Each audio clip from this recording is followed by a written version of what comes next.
3ஆம் வசனத்தை நாம் வாசிப்போம். பிதாவாகிய தேவனாலும் நம்முடைய கர்த்தராகிய இயேசு கிறிஸ்துவினாலும் உங்களுக்கு கிருபையும் சமாதானமும் உண்டாவதாக. இப்போ அவர்களை வாழ்த்துகிறார்கள். கலாத்தியா நாட்டு மக்களை வாழ்த்துகிறார்கள். பிதாவாகிய தேவனாலும் கர்த்தராகிய இயேசு கிறிஸ்துவினாலும் கிருபையும் சமாதானமும் உங்களுக்கு உண்டாவதாக. பாருங்க, இந்த கிருபையும் சமாதானமும் பிதாவாகிய தேவனாலும் இயேசு கிறிஸ்துவினாலும் மாத்திரமே நமக்கு உண்டாயிருக்கிறது. அதனாலதான் பவுல் அந்த இடத்துல அதை குறிப்பிடுகிறார். பிதாவாகிய தேவனாலும் இயேசு கிறிஸ்துவினாலும் உங்களுக்கு கிருபையும் சமாதானமும் உண்டாவதாக என்று வாழ்த்துகிறார். இந்த கிருபை ஒரு அற்புதமான விஷயம். கர்த்தர் நமக்கென்று வைத்திருக்கிற அந்த கிருபை பெரிதான கிருபை.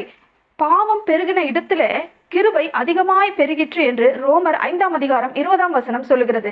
எப்போதெல்லாம் பாவம் உலகத்துல பெருகுகிறதோ அப்போதெல்லாம் கிருபை அதிகமாய் பெருகுகிறது. நோவாவின் காலத்துல கூட பாருங்க, பாவம் அதிகமாய் பெருகி இருந்தது. வாசிப்போமா? ஆதியாகமம் 6ஆம் அதிகாரம் 5 முதல் 8ஆம் வசனம் வரை.